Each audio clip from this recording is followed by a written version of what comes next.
बेदम हुए बीमार दवा क्यों नहीं देते? बेदम हुए बीमार दवा क्यों नहीं देते? तुम अच्छे मसीहा हो, शिफा क्यों नहीं देते? मिट जाएगी मखलूक तो इंसाफ करोगे, मुंसिफ हो तो हश्र उठा क्यों नहीं देते?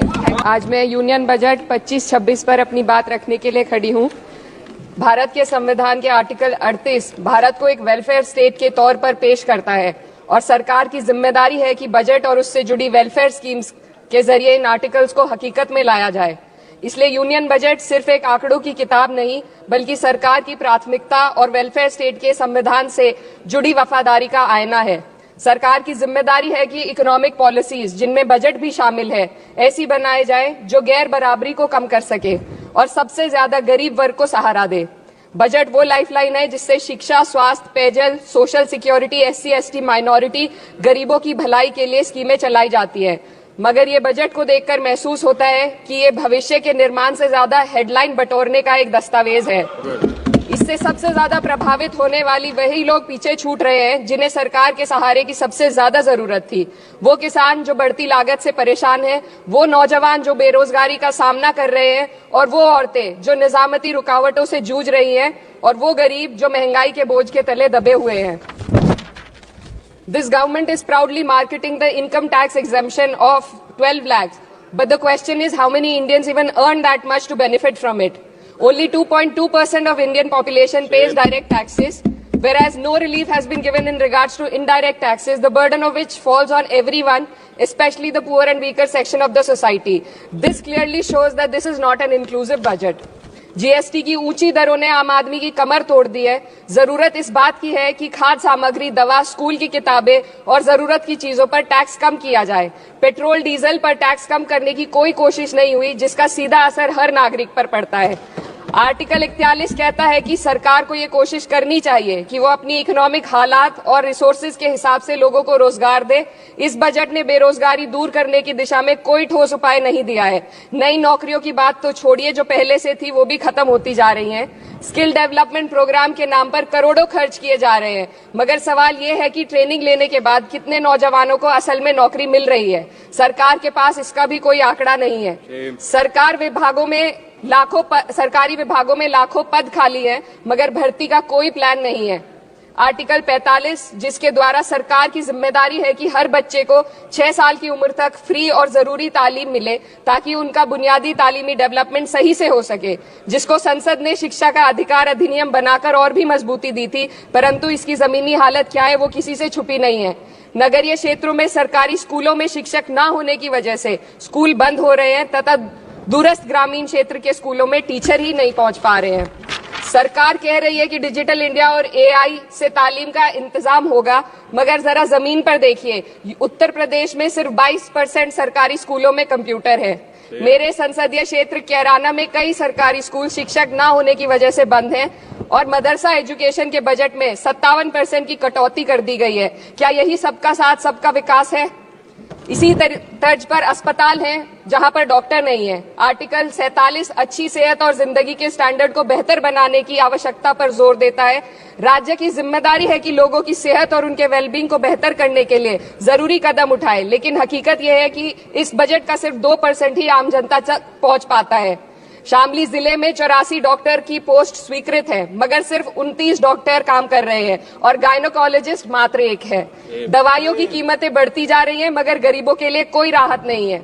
सरकार ने महिलाओं के लिए बजट बढ़ाने का दावा किया, मगर 81% इसका बजट सिर्फ पोषण योजनाओं में डाला गया है। महिलाओं के रोजगार, उनके इकोनॉमिक इंडिपेंडेंस और सुरक्षा के लिए कोई ठोस योजना नहीं बनाई है। बेटी बचाओ बेटी पढ़ाओ का बजट घटा दिया गया, जिससे साफ है कि ये सिर्फ नारेबाजी थी और कुछ नहीं। किसानों की बदहाली हम सबके सामने है, लगातार चलती आ रही है। 2016 में कहा गया था कि 2022 तक किसानों की आमदनी दोगुनी होगी, मगर 2025 आ गया और MSP पर कोई ठोस गारंटी आज भी दी नहीं गई है। गन्ना किसानों का बकाया अब तक नहीं मिल पा रहा है, और तो और उत्तर प्रदेश में अभी तक गन्ना मूल्य भी तय नहीं किया गया है। DAP, यूरिया और खाद की कमी से परेशान किसान आज भी सड़क पर प्रदर्शन कर रहे हैं। मजदूरों के लिए जो सबसे बड़ी योजना मनरेगा थी, सरकार कहती है कि मनरेगा ग्रामीण भारत की रीढ़ है, मगर बजट में कोई भी बढ़ोतरी नहीं मिलना बहुत शर्मसार है। औसतन 44 दिन का ही रोजगार मिल रहा है, जबकि स्कीम 100 दिन की गारंटी की होती है। भारतीय रेलवे देश के लोगों की जीवन रेखा है और इसी से यहाँ के लोगों की आर्थिक एवं सामाजिक जिंदगी चल रही है। देश के हर हिस्से को रेल कनेक्टिविटी से जोड़े जाना सरकार की कल्याणकारी नीति का हिस्सा है। मेरे संसदीय क्षेत्र कैराना के रेलवे से जुड़ी 2 मांगे लंबे समय से लंबित हैं। दिल्ली शामली सहारनपुर रेल लाइन का दोहरीकरण और पानीपत शामली मेरठ लाइन का सर्वे अति शीघ्र ही कराए जाने की बहुत पुरानी मांग को बजट में शामिल किया जाना चाहिए। देश भर में बिजली की दरें बेहद असमान है। उत्तर प्रदेश में ये दरें बहुत ज्यादा हैं। देश भर में एक समान बिजली दरें लागू करने का प्रावधान किया जाए। रिवैम्प योजना में हर घर तक बिजली पहुंचाने के लिए एलटी लाइन बनाने का प्रावधान भी जोड़ा जाए। कृषि उपकरणों व खाद डीएपी को जीएसटी से मुक्त किया जाए। किसानों की एमएसपी की मांग को पूरा करने के साथ साथ उत्तर प्रदेश के किसानों को गन्ना मूल्य निर्धारण पिछले वर्ष से बढ़ाकर किया जाना बेहद जरूरी है। जनपद शामली व मुजफ्फरनगर को एनसीआर में तो शामिल किया गया है, परंतु वहां पर कोई विकास नहीं हुआ तथा उसको कोई भी लाभ नहीं मिला है। वहां के लोग सिर्फ प्रदूषण के बाध्यकारी नियमों से परेशान हैं, इसलिए दोनों जनपदों को एनसीआर की सीमा से बाहर किया जाना चाहिए। मेरे संसदीय क्षेत्र में मैं कुछ चीजें बजट स्पीच में ऐड करना चाहती हूँ। एक, ट्रॉमा सेंटर और जिला अस्पताल के अपग्रेडेशन की भी मांग है। जनपद शामली और सहारनपुर में एक महिला डिग्री कॉलेज खोला जाए। कैराना में सर जस्ट कंक्लूडिंग यमुना नदी के घाट पर सौंदर्य कार्य का भी कार्य जोड़ा जाए। जनपद शामली में टेक्सटाइल पार्क की स्थापना की जाए और जो संसद निधि है सांसदों को केवल 5 करोड़ रुपए दिए जाते हैं और एमएलए उत्तर प्रदेश के एमएलए को भी 5 करोड़ दिए जाते हैं। हमारी मांग है या तो इसे बढ़ाकर 25 करोड़ किया जाए या फिर सिरे से खारिज किया जाए।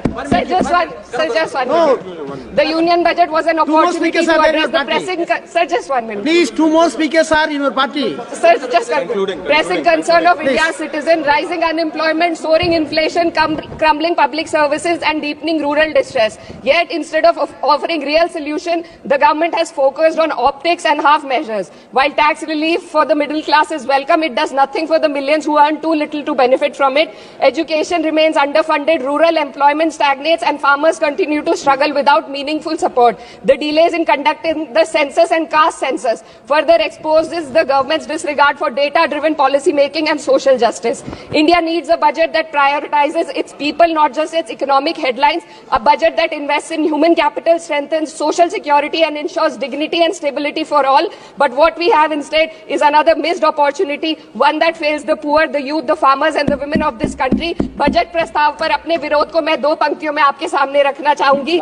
बेदम हुए बीमार दवा क्यों नहीं देते? बेदम हुए बीमार दवा क्यों नहीं देते? तुम अच्छे मसीहा हो शिफा क्यों नहीं देते? मिट जाएगी मखलूक तो इंसाफ करोगे, मुंसिफ हो तो हश्र उठा क्यों नहीं देते? Thiru Subrayan,